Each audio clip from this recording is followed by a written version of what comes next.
Welcome student, myself Dr. Savita Meena, Assistant Professor in Department of Chemistry at Swami Vivekanand government college Khetri. तो chapter हम पहले शुरू कर चुके हैं आयनिक सॉलिड। आयनिक सॉलिड में ही आज हम नया टॉपिक पढ़ेंगे जो है फायंस रूल। तो फायंस रूल में किस तरह से धनायन और ऋणायन की जो पोलराइजेबिलिटी और पोलराइजेशन पावर इफेक्ट होती है, उनके क्या क्या रीज़न हैं, वो हम इस टॉपिक में पढ़ेंगे। सबसे पहले फायंस रूल को फायंस ने 1923 में सजेस्ट किया था। उसने बताया था कि ये एक रूल है जिससे हम प्रिडिक्ट कर सकते हैं कोवलेंट कैरेक्टर्स की डिग्री को। डिग्री ऑफ कोवलेंट कैरेक्टर, कितने कोवलेंट कैरेक्टर प्रेजेंट है आयनिक कंपाउंड्स में या फिर आयनिक बॉन्ड में। तो ये फायंस द्वारा सजेस्ट किया गया। इसी में हम फर्स्ट टॉपिक पढ़ रहे हैं पोलराइजेशन इफेक्ट। पोलराइजेशन इफेक्ट में दो हमारे पास होता है, एक तो होती है पोलराइजिंग पावर और एक होती है पोलराइजिबिलिटी। तो कितना पोलराइज करने की पावर है और कितना पोलराइज होने की कैपेसिटी है, उसके आधार पर इसको बताया गया है। ठीक है, तो इसके लिए हमने एग्जाम्पल के लिए लिए हैं, हमने दो आयन लिए, एक धनायन और एक ऋणायन। जब धनायन व ऋणायन एक दूसरे के निकट आते हैं तो ऋणायनों के विकृत होने को, ऋणायनों की ध्रुवणीयता या पोलराइजेबिलिटी तथा ऋणायनों को ध्रुवित कर सकने की जो धनायनों की सामर्थ्य होती है, उसको हम धनायन की ध्रुवण शक्ति कहते हैं। ठीक है, धनायन और ऋणायन जब एक दूसरे के पास आते हैं तो धनायन क्या करेगा, ऋणायन को पोलराइज करने की कोशिश करेगा। तो वो हो गई धनायन की ध्रुवण शक्ति, जिसको हम बोलते हैं पोलराइजिंग पावर। धनायन के पोलराइज करने की वजह से ऋणायनों में ध्रुवणीयता आती है, जिसको हम बोलते हैं पोलराइजेबिलिटी। तो इन दोनों के आधार पर हमने ये देखा पोलराइजेशन इफेक्ट। धनायन जैसे जैसे पास में आया, ऋणायन की स्ट्रक्चर में यहाँ थोड़ा थोड़ा चेंज हुआ और धीरे धीरे ऋणायन की स्ट्रक्चर में बहुत ज़्यादा चेंज हो गया। तो हम देख सकते हैं फर्स्ट स्ट्रक्चर में है आयनिक बंध में गोलाकार आयन है। जैसे जैसे हम बी स्ट्रक्चर की तरफ गए, आकार बढ़ा ऋणायन का, क्योंकि उसमें ध्रुवणता या पोलराइजेबिलिटी इंक्रीज हो गई। सी तक जाते जाते आकार बहुत ज़्यादा इंक्रीज हो गया है, पोलराइजेशन पावर बहुत ज़्यादा हो गई है और इन्होंने दोनों ने मिलकर एक मॉलिक्यूल बनाया है। तो मेनली क्या इफेक्ट कर रहा है पोलराइजेशन को? फर्स्ट, जो idealised ion pair with no polarisation, हम देख सकते हैं ए में क्या है, आयन पेयर है जहाँ कोई पोलराइजेशन नहीं है।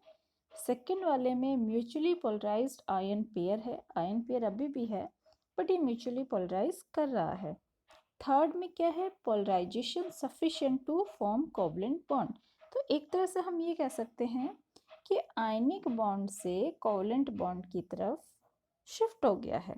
तो इसका मतलब हम ये बता सकते हैं कि अगर जो धनायन और ऋणायन दोनों हैं तो वहाँ पर कुछ कोवलेंट कैरेक्टर्स भी होते हैं, जो हम फायंस रूल पोलराइजिंग पावर के आधार पे ही बता सकते हैं। अब यहाँ पर हमने ये डैश लाइंस जो इसमें दिखाई जा रही हैं, ये क्या है? Dash lines represent the hypothetical unpolarised ion.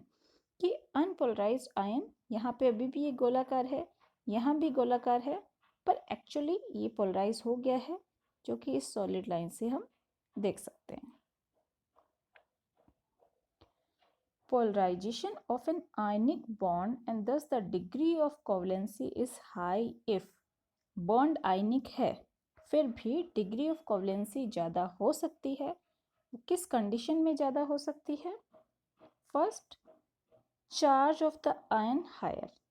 अगर जो हमारा कैटायन है उस पर चार्ज बहुत ज़्यादा है तो चार्ज ज़्यादा होने से क्या होगा, उसका साइज़ छोटा होगा और साइज़ छोटा होने से क्या होगा, वो इजीली ऋणायन को पोलराइज करने की कोशिश करेगा। तो हम कह सकते हैं कि ये फेवर करता है कोवलेंट कैरेक्टर को।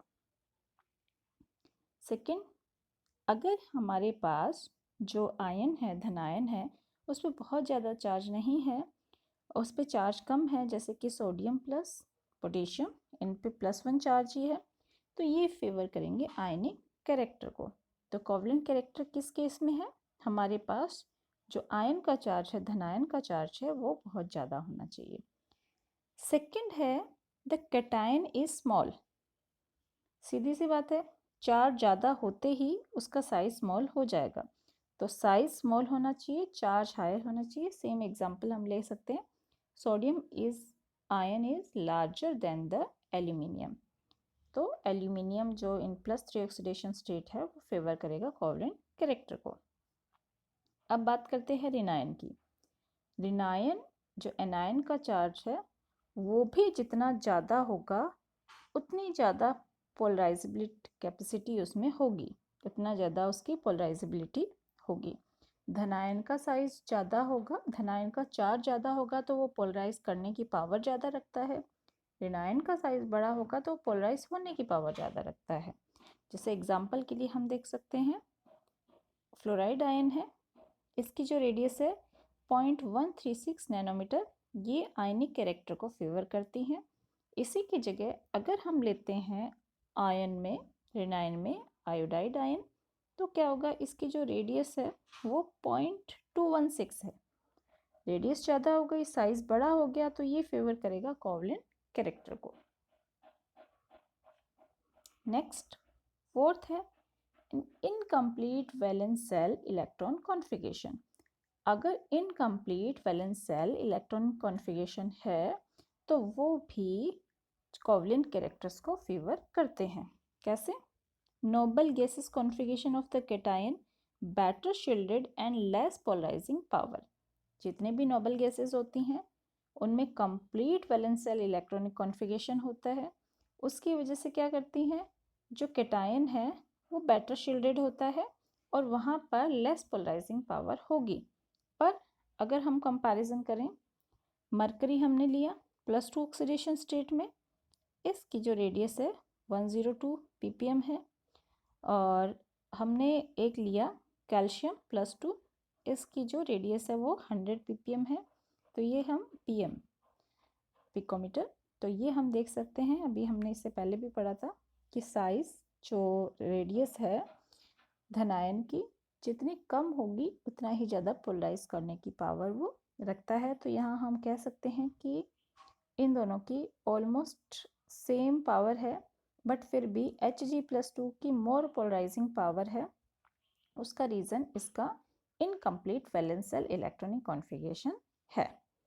यहाँ हमने कुछ एग्जांपल्स दिए हैं, हमने हैलाइड्स लिए हैं मरकरी के, mercury fluoride, mercury chloride, bromide and iodide. इनकी मेल्टिंग पॉइंट हम देख सकते हैं, जैसे जैसे हम आयोडाइड की तरफ जा रहे हैं इसका जो मेल्टिंग पॉइंट है वो डिक्रीज होता जा रहा है। ये हम जानते हैं कि जितने भी आयनिक बॉन्ड होते हैं या आयनिक सॉलिड्स होते हैं उनके मेल्टिंग पॉइंट स्ट्रॉन्ग होते हैं, और जैसे जैसे हम जाएंगे आयोडाइड जो कि साइज़ में बड़ा रिनायन है, तो यहाँ पर कोवलेंट कैरेक्टर ज़्यादा हो जाएंगे। कोवलेंट कैरेक्टर ज़्यादा होने की वजह से जो इनका मेल्टिंग पॉइंट है वो डिक्रीज हो रहा है। सेम चीज़ अगर हम बात करते हैं हैलाइड्स की कैल्शियम के साथ, तो इसके लिए भी ट्रेंड सेम ही रहेगा।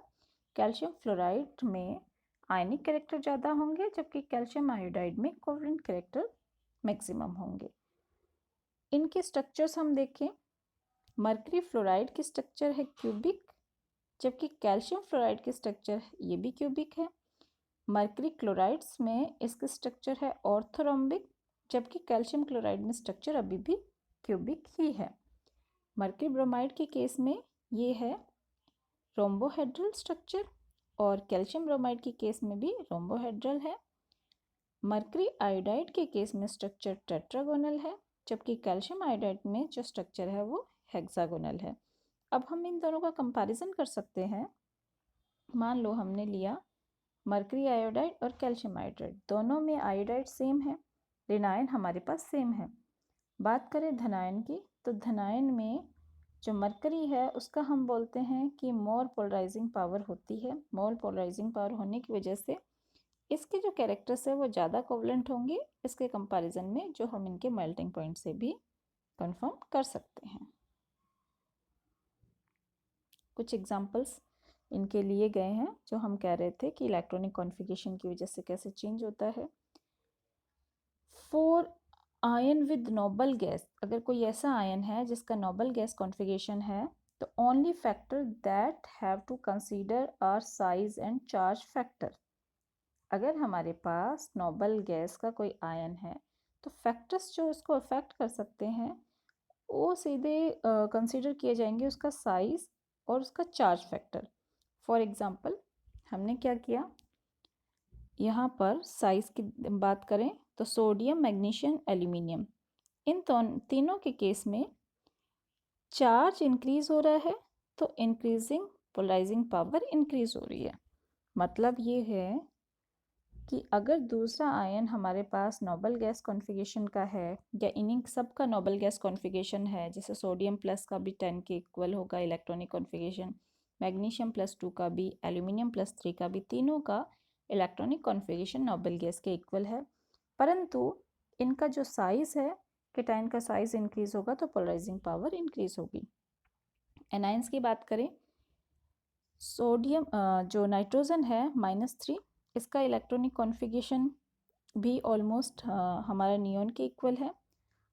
ऑक्सीजन -2, इसका इलेक्ट्रॉनिक कॉन्फ़िगरेशन भी नियॉन के इक्वल है।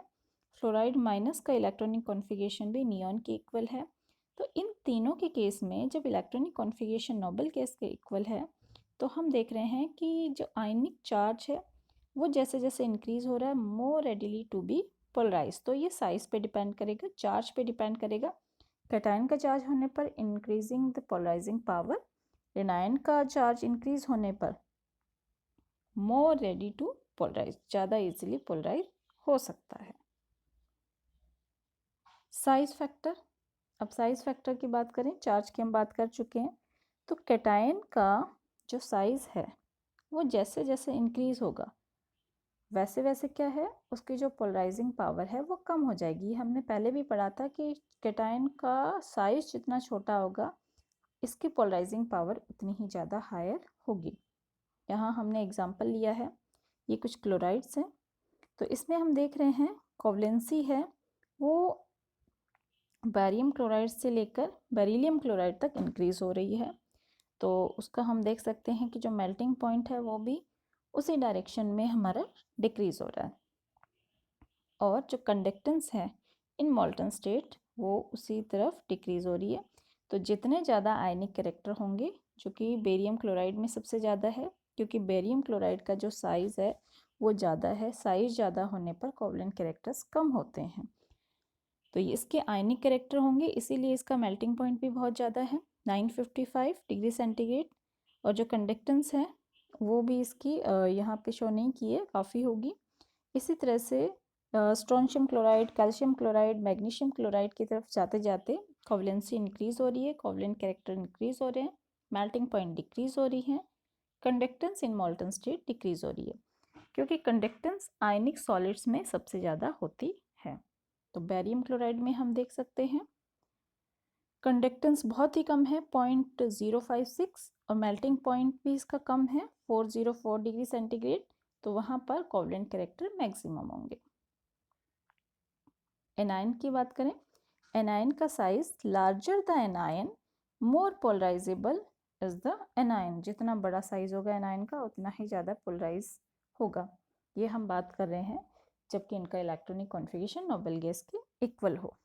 मेल्टिंग पॉइंट में भी ये है कि अगर हमारे पास जो धनायन है वो सेम है और एनायन का साइज़ इंक्रीज़ हो रहा है, तो साइज़ इंक्रीज़ होने के साथ साथ, जैसे सोडियम आयोडाइड है, इसका में एनायन का साइज़ इसमें सबसे ज़्यादा है, ज़्यादा होने की वजह से इजीली पोलराइज होगा, पोलराइज होने की वजह से कोवलेंसी इंक्रीज़ होगी, कोवलेंसी इंक्रीज़ होगी तो जो इनके मेल्टिंग पॉइंट्स है वो भी इंक्रीज़ होंगे।